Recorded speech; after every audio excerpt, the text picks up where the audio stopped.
hampered Arsenal a lot this season, certainly hampered them in the game against West Ham, was the absence of a recognised strike. I mean, look, there are longer-running issues around Arsenal having an out-and-out goal scorer, but with nobody available to play, I mean, he played Marino in that position, but with nobody available who's a specialist in that position, they did look toothless. Yeah, we did, and we're having a massive problem with a mid-block Arsenal. But like Kels, we can't ignore the fact that as much as people might be tired of hearing the talk of a striker, it's no secret we've needed a striker for 3 years. We've missed 5 windows where we haven't had a striker.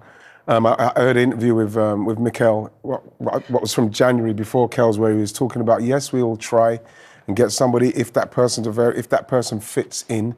We're talking about a global market for Arsenal to shop in, and for us to not, especially after Saka, especially after Jesus, to still not add to a squad that's clinging on by their fingernails to a Liverpool side that look like they're coasting, getting ready to put into fifth gear.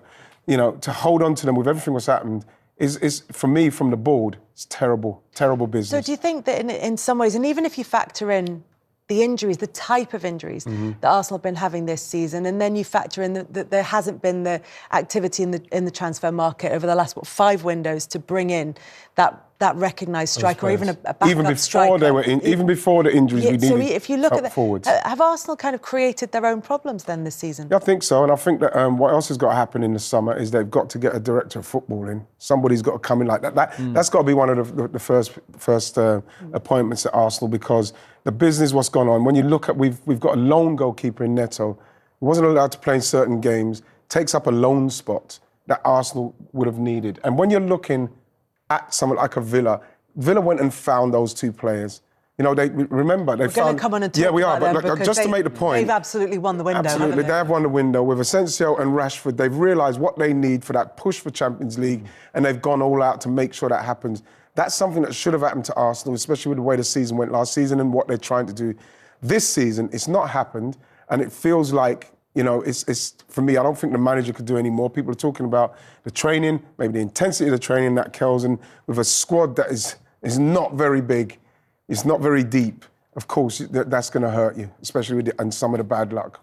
Some of the bad luck and some of the red cards that Arsenal have had this season. I mean, again, it's something that they can point to maybe as excuses, and I know a lot of Arsenal fans would feel that they've been targeted this season, or that they've been treated more harshly. It's probably a better way of putting it. But is there some of them you won't even see again? I don't think you'll see someone like Declan Rice's one again. You know, you won't even see that. I think even Lewis Skelly's one at Wolves. Some of them have been really harsh, Kells. And I feel for the Arsenal fans, because But then there's also Lewis Skelly's one in the West Ham game, and then there are also ones where it is throwing the ball away that, you know, it's an arguable yellow, or kicking the ball away, rather. It's an arguable yellow. Yeah, but which one was kicking the ball away? You're talking about Declan Rice's? Trossard's, I was thinking. Trossard's one was really harsh as well. Trossard at City. But harsh, but I think harsh, but also you could say harsh, and you could also say it's a bit silly at times. Does that sound fair? I think it's easy to say silly. I tend to think, I don't know, try and get underneath it more and go, why are they doing that? And I think because of, perhaps, I don't want to use the word desperation to win the title, but there is a real push from Arsenal, and they are so close, and they have been so close, that are those behaviours because of maybe the desperation in those particular moments that players have lost their head. You don't know, do you? I don't want to hang your hat on that, but you've got to go, why does it happen? And they've dropped 10 points from the 5 games that they've had red cards in this season, which ultimately 10 points is the gap between them and Liverpool right now. I would probably take the red card argument more on board if they were ones where I'm thought, that's a poor challenge from you. You shouldn't be doing that. But all of them have had a little bit of like, okay, we could have done without that, but do they really need to be sending offs? That's the only thing, and that's the only thing you question. That's what the Arsenal fans question. But at the same time, Kells, we have got the red cards, so you have to deal with them. But like, nothing can take me away from the fact that this team needed strengthening, and that's what it comes down to for me. And that's why now, as much as Arsenal fans don't want to hear it, the title race is very tough for us to still be involved in. Although, and this is where we started off, and I like to end the day with you in a good mood. So look, OK, it's 11 points. Liverpool have played a game more. They both have tricky fixtures in midweek. Arsenal are at Nottingham Forest. Liverpool are at home to Newcastle. There could potentially be a swing in that, in terms of the results. If Arsenal win their game in hand, then the gap is then 8 points. Could turn round in midweek, potentially, depending on which way they go.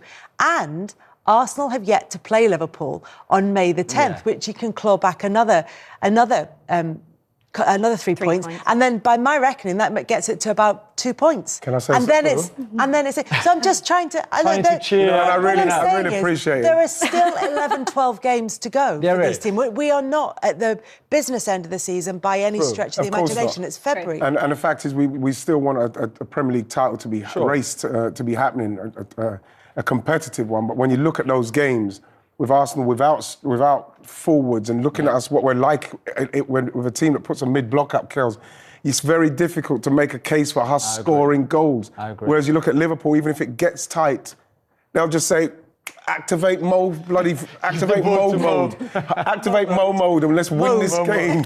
Because your point would be valid. Activate mode. Mode Salah. He's got that. Or he's got, like, Darwin Núñez will come off the bench, or someone, Jota will come off the bench. So they've got everything in place. Because your point would be great if Arsenal had full strength. See, if Saka was there, and Havertz was there, and Gabriel Jesus, and they're not. I think the way we saw them play against West Ham on Saturday is unfortunately the way. It was sad. Because against Leicester, it was like that for an hour until already. Mourinho came on. It was exactly the same game as against West Ham. They were just hopeless with the ball in terms of creativity. Absolutely was. And that's the problem. And that's why I want Ian to be happy too. I'm like you. But the more you lot are speaking, the more unhappy I'm actually feeling. Because we're putting the case for Arsenal, which is forcing you to put the case against. And it's plunging you deeper into that spiral. You know what, it's heartbreaking because I just feel like the manager, in respect of a coach, is coaching him as far as he can, and the help what he needed didn't get. And that is what's holding him back to the point now you're seeing Arsenal fans even being negative towards Mikel. I'm not sure what more he can do in the current Champions League. Fingers crossed with that, Kells, because again, we're talking about the elite of the elite, and Arsenal have got to go there. And let's face it, limp there. They've got to be limping there. Is it PSG? PSV, sorry, PSV. Got PSG. You know what I mean? Again, it's a team that, in the current climate, Kells, you probably look at Arsenal, if you're PSV, in this stage of the Champions League and feel, wow, this is a good draw for us. Yeah. That's where we are at the minute. Talking about Champions League, the race for the top 4, top 5 places is really hotting up. Big results in terms of Newcastle's win against Nottingham Forest, and points drop. And there is that 11-point gap. Even though Liverpool have played a game more, where are we, do you think? We're looking at the possible champions without a shadow of a doubt. You only have to look at the closest team to them in respect of Arsenal and what they're going through. It looks like you can't see where the next win's coming from in respect to the way they're playing. And you look at Liverpool against City, and it looked quite comfortable in the way they did it. You know, people talking about Liverpool, but they're not playing. They didn't have to. They've got it under such control. They didn't have to, and they just look. They look like champions as we sit now, and they look like a team. And you know the way they celebrated afterwards.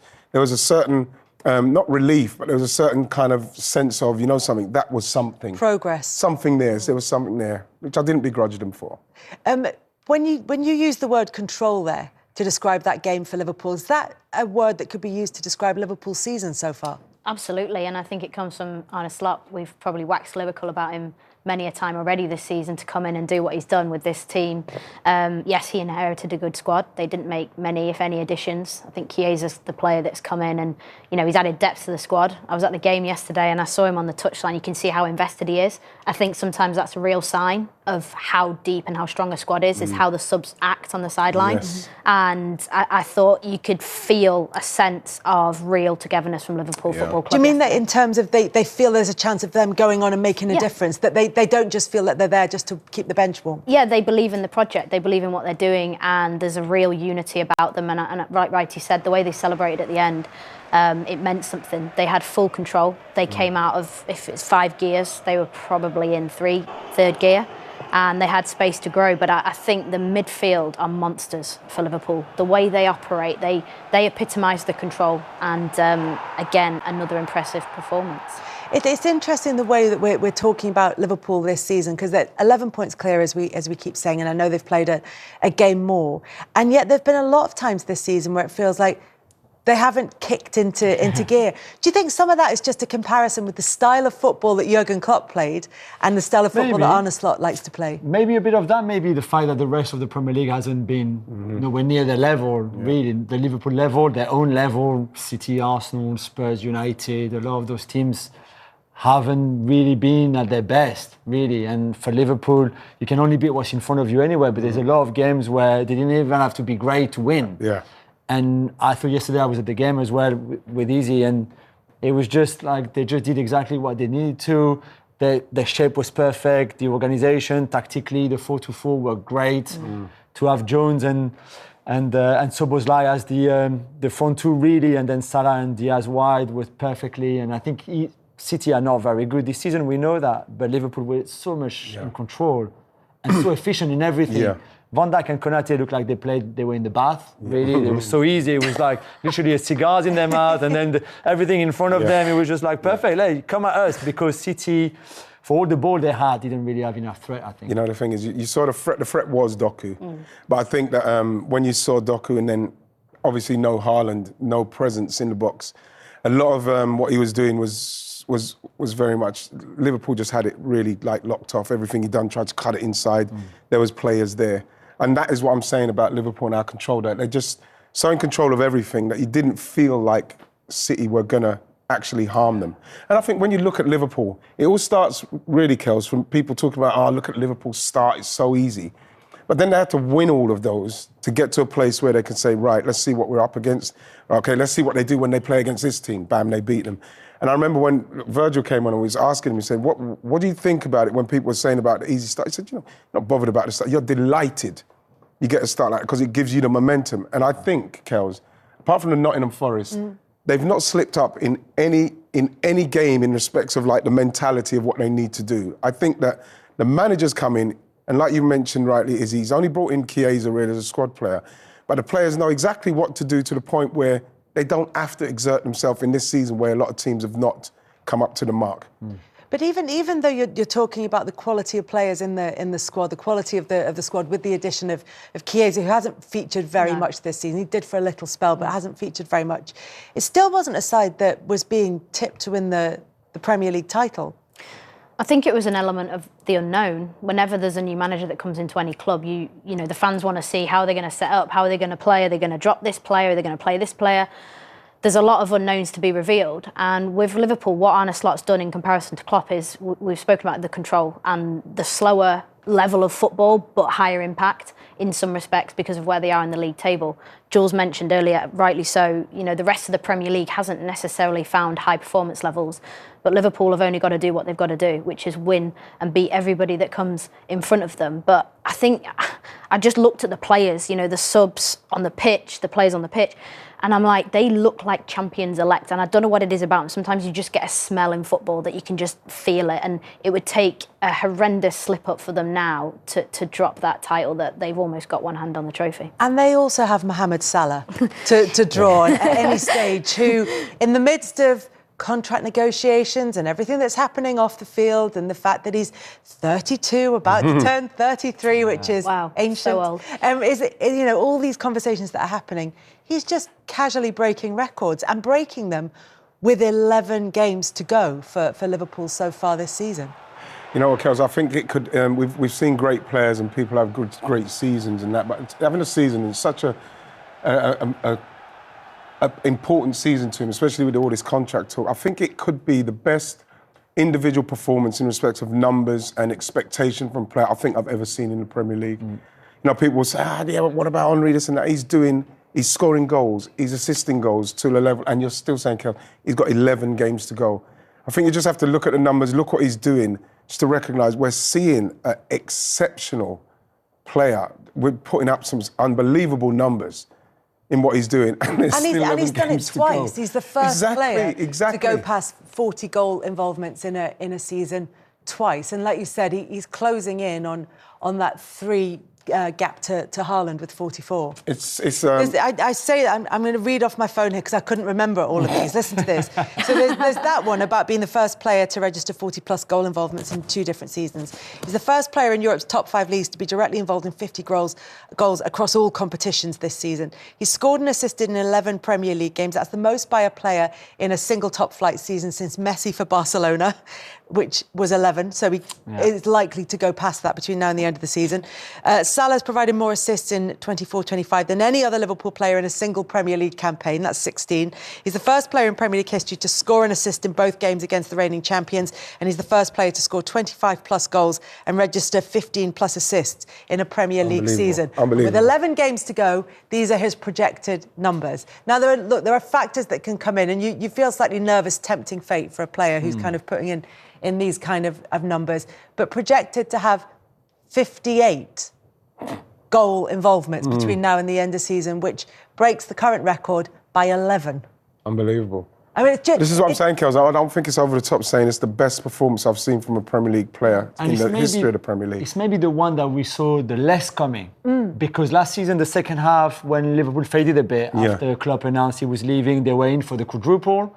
And then in the end, they only won one of those 4 trophies. And it felt a little bit, okay, he's 32 now, Klopp is leaving, maybe this is the end of the cycle for him. And for him to produce his best season at that moment, because we said it's 25 goals and 16 assists now in 27 games. It's ridiculous. This is like Ronaldo, Cristiano and Messi level at La Liga 10 years ago at their absolute peak and best. And he's the best player in the world. As much as I love Kylian Mbappe and Ousmane Dembele, who are great right now, he's on another level. Unbelievable. It's interesting because he was asked whether he thinks this is the best form of his career. And he's like, well, it comes down to what you like to watch. He said other people might like earlier seasons where maybe he looked a bit more explosive and a bit more exciting, but this is a more mature performance from him. The managerial change that happened last season, Klopp out and slot in, it's probably benefited Mohamed Salah the most because the change in style, it's less intense. Mo Salah's still producing intense performances, and he's intense in the way he plays. He's 1v1. He always wants the ball, but the slower build-up and the slower, more controlled build-up actually gives him a chance to rest in possession, which actually then probably gives him more moments where he can go and be explosive without doing it repeatedly under Klopp. And I think that's why you're seeing this from him again. And like Jules said, no one predicted it. It's hindsight. We're sitting here going, oh, wow, look at his performances. But the shift and the management of what goes on within the club in terms of the players that are available to perform. He's had so many top players available to play. And that's not out of chance. That's by design. And they're just setting an example to the rest of the league. You asked earlier on about Liverpool and their emergence, how they've come about, no one saw it coming. I think that everybody was so focused on what Arsenal might do in respect of challenging City and what City are going to do. Are they going to do the 5th? And then again, like I mentioned, the start of the season, I probably thought that once Liverpool saw the start of that season, and then they said, let's see where we are after that.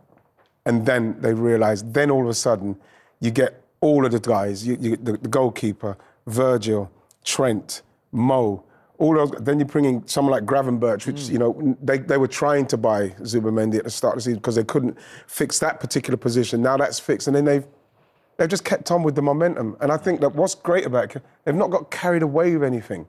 Everybody's talking about, but they're not playing well because they need to. This one put them. It doesn't matter.